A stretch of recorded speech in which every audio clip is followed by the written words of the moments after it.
Pagi ini, setelah Aro berangkat kerja, tiba-tiba saja Melati kedatangan tamu yang tidak diundang. Melati tahu siapa wanita ini. Dialah wanita yang selama ini menjadi selingkuhan Aro. Cantik, memang sangat cantik dan terlihat seperti orang pintar. Hati Melati telah mati. Wanita ini hanya bersikap biasa saja saat berhadapan dengan selingkuhan suaminya. Suamiku tidak ada. Jika kau butuh kehangatan darinya, silakan datangi dia di tempat kerjanya. Ucap Melati dengan senyum tipisnya. Selia terkejut mendengar ucapan Melati. Sesegera mungkin ia membuang pandangan untuk menutupi wajah yang sedikit panik. Sebenarnya kedatanganku kemari bukan untuk bertemu Mas Aro. Aku hanya ingin bertemu denganmu.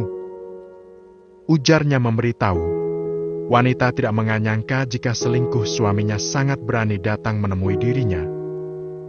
Wah, kau sangat cantik dan berpendidikan. Tapi sayang sekali, kau menyukai barang milik orang lain. Terlebih lagi kau tidak memiliki rasa malu untuk menemui aku. Emang kalian masih memiliki rasa malu? Aku tidak akan membahas rasa malu.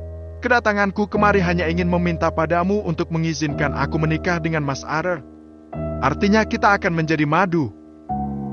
Ucap Selia yang sama sekali tidak memiliki perasaan. Melati tertawa mendengarnya, meskipun hatinya terasa sakit. Tapi entah kenapa ada perasaan lega saat wanita di hadapannya ini mengutarakan niatnya. Wah, baguslah. Sekarang aku punya teman untuk mengurus ibu Mas Aro yang sakit stroke. Jawab Melati dengan tawa renyahnya. Mata Selia melebarkan kedua matanya. Dalam hati wanita ini mana mau mengurus orang sakit. Kau terlihat seperti orang susah dan sangat membutuhkan. Maksudnya terlihat seperti wanita yang tidak laku, maka dengan senang hati aku menyedekahkan suamiku kepadamu.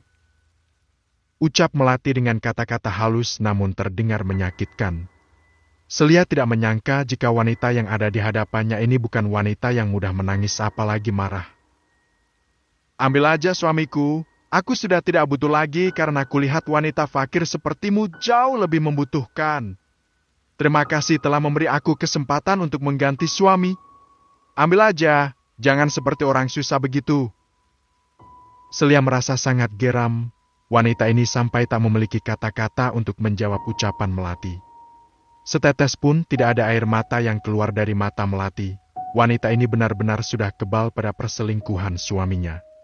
Tanpa mengeluarkan sepatah kata, Selia pergi dari sana. Melati langsung mengambil sapu. Di hadapan Selia, ia menyapu bekas langkah yang injak oleh Selia. Harus segera aku bersihkan agar rumah ini tidak kotor karena sejak tadi aku mencium kotoran yang sangat busuk. Singgung Melati. Selia mendengus kesal, wanita ini langsung masuk ke dalam mobilnya kemudian pergi begitu saja. Melati menghembuskan nafas kasar, wanita terduduk di teras rumah sambil memegang sapu.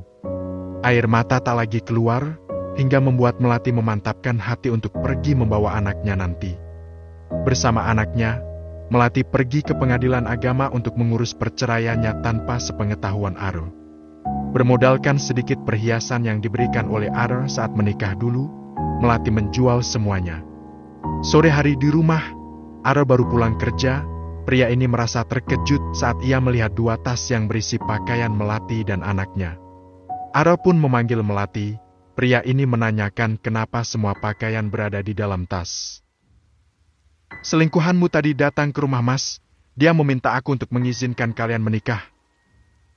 Ucap Melati memberitahu hingga membuat Aro merasa terkejut karena memang ia tidak mengetahuinya.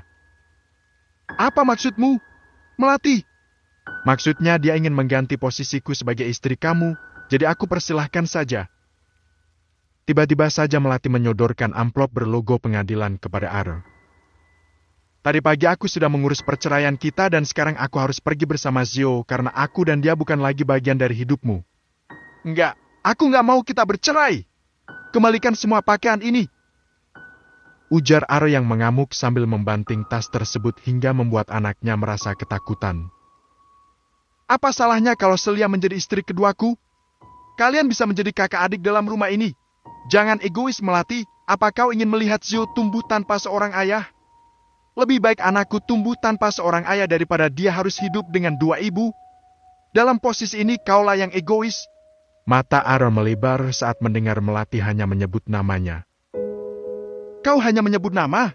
Kau sudah tidak mencintai Mas lagi, Melati? Untuk apa aku mencintai suami yang cintanya saja sudah berpindah kepada perempuan lain? Mas mohon, jangan pergi Melati. Kita bisa memperbaiki rumah tangga kita. Kamu minta apa sayang? Melati tertawa mendengar ucapan suaminya. Wanita ini memungut tas yang berisi pakaian. Aro, rumah tangga kita telah hambar dan rusak sejak 3 tahun silam. Lantas, untuk apa lagi dipertahankan? Tanpa menunggu jawaban dari Aro, pada akhirnya Melati pun memutuskan untuk pergi. Sambil membawa tas, ia menggendong anaknya. Aro hanya memandang. Pria ini tidak menahan kepergian anak dan istrinya karena memang cinta di hatinya telah mati pada Melati. Sejenak pria ini termenung, disadarkan oleh panggilan dari ibunya. Bergegas Aro pergi ke kamar sang ibu, pria ini diam seperti orang dungu. Kamu bertengkar lagi dengan Melati? Kenapa? Tanya Bu Wiwin. Panggilkan Melati sekarang. Titahnya. Melati sudah pergi membawa Zio. Ucap Aro memberitahu hingga membuat Bu Wiwin marah besar. Sumpah serapah terlontar begitu jelas terdengar di telinga Aro. Pria ini hanya diam, menatap ibunya yang sedang menangis histeris. Siapa yang akan mengurus ibu? Kalian anak-anak ibu saja tidak berguna mengurus ibu. Hanya Melati yang sanggup mengurus ibu. Kenapa kau jahat sekali? Bu, sudahlah. Melati sudah pergi, jangan ditangisi. Lagian aku sudah tidak mencintainya lagi. Secepatnya aku akan menikahi Selia, dia juga bisa mengurus ibu, terlebih lagi Selia itu wanita berpendidikan dan mapan. Bu Wiwin tidak menghiraukan perkataan Aro, yang diinginkannya hanya Melati saja. Aro juga tidak peduli, pria ini memilih keluar dari kamar ibunya. Menjelang malam, Melati yang tidak memiliki arah dan tujuan hanya bisa duduk di pinggir jalan sambil memangku anaknya. Sebentar lagi hujan akan segera turun, tapi ia belum memiliki tempat untuk berteduh. Sampai hujan turun, Melati hanya membawa anaknya berteduh di halte bus. Hujan yang sangat deras, angin yang sedikit kencang membuat ibu dan anak ini kedinginan.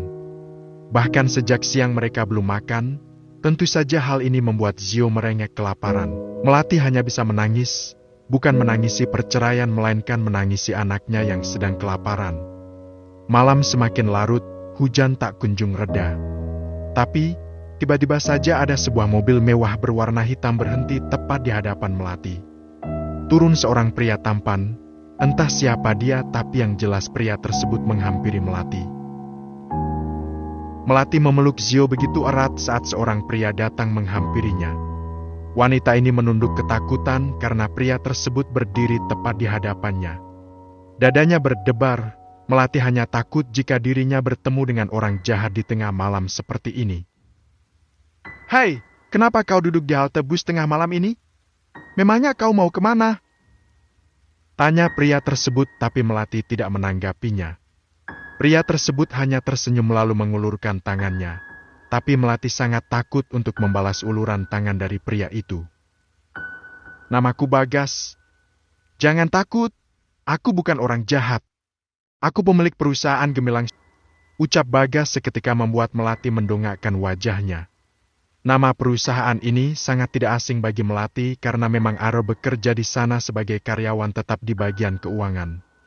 Melati tersenyum tipis, wajahnya pucat tapi ia mencoba untuk kuat. Namaku, Melati. Jawabnya dengan nada yang sangat pelan. Aku tidak memiliki tujuan.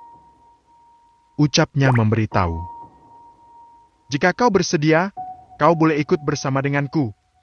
Kasihan anakmu, dia sudah kedinginan apalagi hujan masih sangat deras dan angin juga kencang. Melati hanya diam, wanita ini sangat ragu. Jangan takut, aku bukan orang jahat. Apa kau tidak kasihan melihat anakmu dalam keadaan seperti ini? Melati masih menatap ragu pada Bagas, tapi rasa ragunya mengalahkan rasa kasihan pada anaknya. Mau tidak mau, Melati ikut bersama dengan Bagas. laki-laki yang belum ia kenal sama sekali. Bagas melepas jas miliknya kemudian menyelamatkan pada Zio yang masih kedinginan. Mereka pun masuk ke dalam mobil kemudian pergi. Sepanjang perjalanan tidak ada pembicaraan, hingga pada akhirnya Bagas sampai juga di rumahnya. Pria ini mengajak Melati masuk ke dalam rumah yang sangat besar dan mewah. Mata wanita ini liar menyisir setiap ruangan yang ia lewati. "Kau bisa menidurkan anakmu di kamar ini?" ujar Bagas seraya membuka pintu kamar tamu. "Terima kasih," ucap Melati. Bagas hanya memperhatikan dari ambang pintu. "Istirahatlah, kita bicara besok pagi," ujar Bagas. Bagas pun memutar haluan ingin pergi ke kamarnya yang berada di lantai 2. Tapi, langkah pria ini terhenti saat mendengar suara Melati. "Aku lapar, apakah ada makanan?" Bagas kembali memutar tubuhnya lalu menatap Melati yang sedang tertunduk. "Ikut aku ke dapur." Mereka pun pergi ke dapur. Bagas mengambilkan 1 cup mie instan tinggal seduh untuk Melati, bahkan pria ini menyeduhkan secara langsung. "Nah, makanlah," ujar bahasa seraya menyodorkan mie tersebut. Dengan tangan yang sedikit bergetar Melati mengambilnya dan langsung memakannya dalam keadaan panas. "Sebenarnya kau dan anakmu mau kemana?" tanya Bagas yang penasaran. Tiba-tiba saja Melati menangis. Hatinya begitu teriris pedih saat mengingat rasa sakit yang sedang ia rasakan sekarang. "Aku baru saja bercerai dari suamiku. Aku dan anakku tidak memiliki tujuan karena aku sebatang kara. Jadi aku memutuskan untuk pergi membawa anakku." Bagas menghela nafas panjang. Pria ini merasa iba pada keadaan Melati yang terlihat seperti orang penuh tekanan. Bagas hanya diam. Pria ini menunggu Melati sampai selesai makan. "Ganti pakaianmu dan beristirahatlah. Kita bicara besok pagi saja," ujar Bagas. "Sekali lagi terima kasih," ucap Melati kemudian kembali ke kamarnya.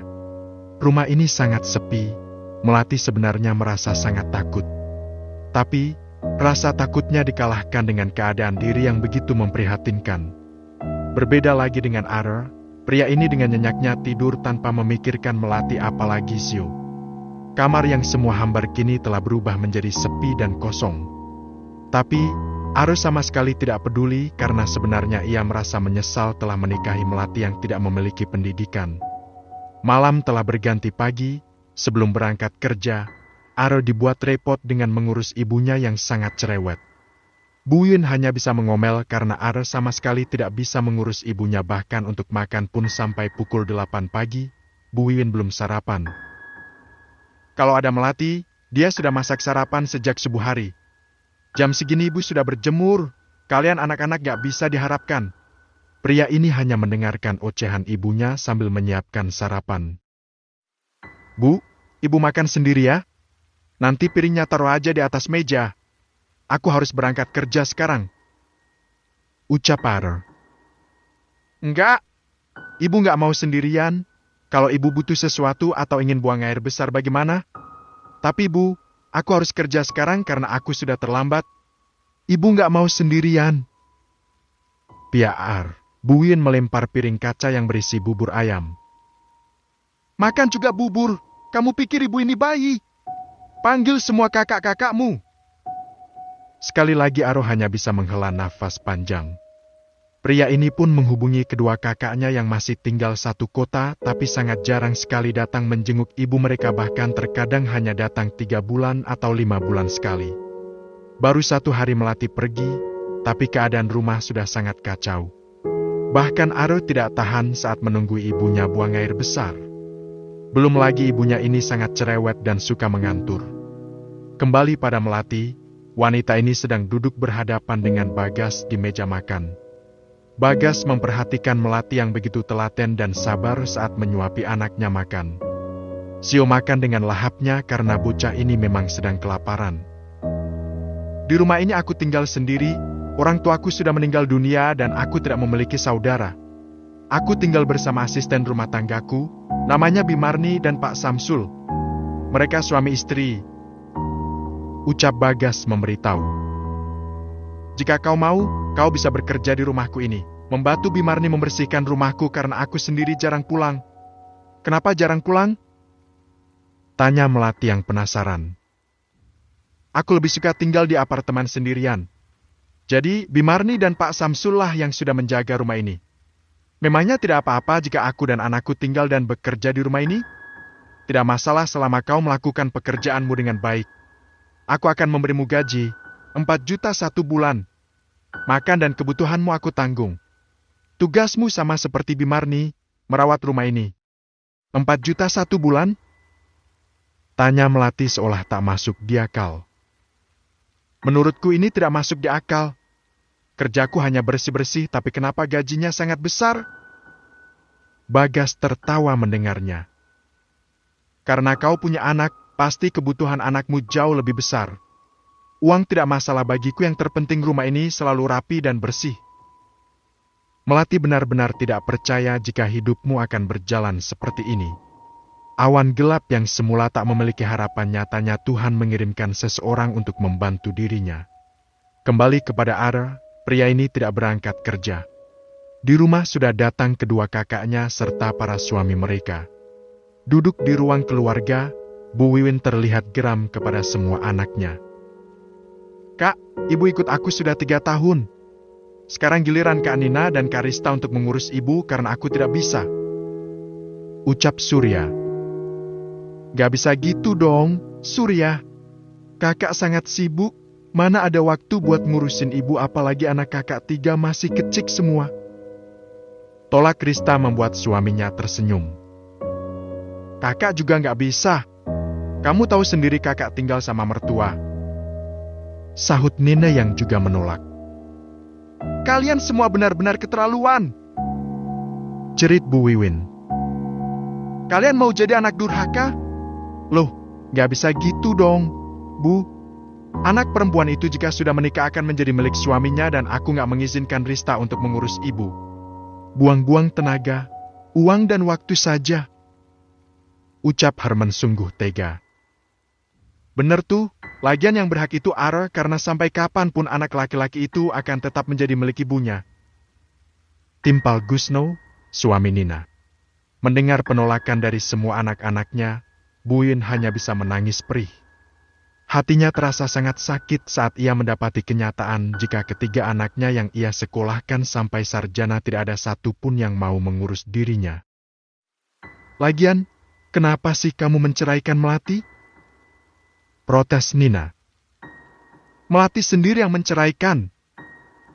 Jawab Ara. Kamu itu juga bodoh. Selingkuh kok sampai ketahuan. Seharusnya kalau mau nikah ya nikah aja. Biarin Melati ngurus ibu di rumah. Kalau sudah seperti ini, kita lagi yang susah. Ucap Rista yang menyalahkan Ara. Kenapa harus aku yang salah? Kalian selama ini kemana aja gak pernah ngurusin ibu, ha? Sergah Ara. Tapi kan kami mengirim uang untuk ibu. Jangan gitu dong. Kamu pikir kami gak ada kepentingan lain apa selain ngurusin ibu? Perdebatan terdengar begitu panas dalam rumah ini. Baru 1 hari Melati pergi sudah membuat Bu Wiwin tidak terurus hingga pada akhirnya Ara kalah karena kedua kakak iparnya membawa istri mereka pulang. Arge, jerit Ara yang merasa pusing, tanpa menghiraukan ibunya, pria ini pergi menemui Selia. Ya, secepatnya aku harus menikahi Selia agar ada yang mengurus ibu. Ucapnya di perjalanan. Pria ini pergi ke apartemen Selia. Karena memang wanita itu selama ini tinggal di apartemen yang disewa oleh Ara untuk wanita pujaan hatinya ini. Bahkan, mobil yang dipakai Selia adalah mobil yang ia beli sendiri. Semua ini dilakukan Ara di belakang Melati dan sampai sekarang Melati tidak mengetahui kebusukan Ara.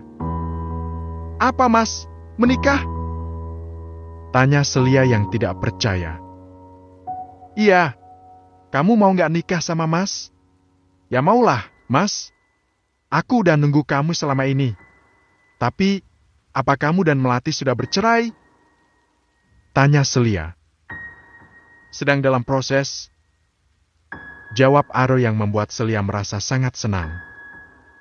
Kalau sudah menikah, kamu akan tinggal sama mas di rumah. ujarnya memberitahu. Senang hati Celia karena sebentar lagi ia akan menjadi istri Ara. Rasanya sudah tidak sabar lagi untuk menikah dengan Ara. Wanita ini memeluk mencium Ara hingga terjadilah pergumulan panas di antara keduanya. Sudah biasa seperti ini, bahkan saat masih menjadi suami melati. Kerap kali Ara ingin menuntaskan hasratnya, pria ini akan datang ke apartemen Celia. Sungguh, pria ini sangat menjijikan.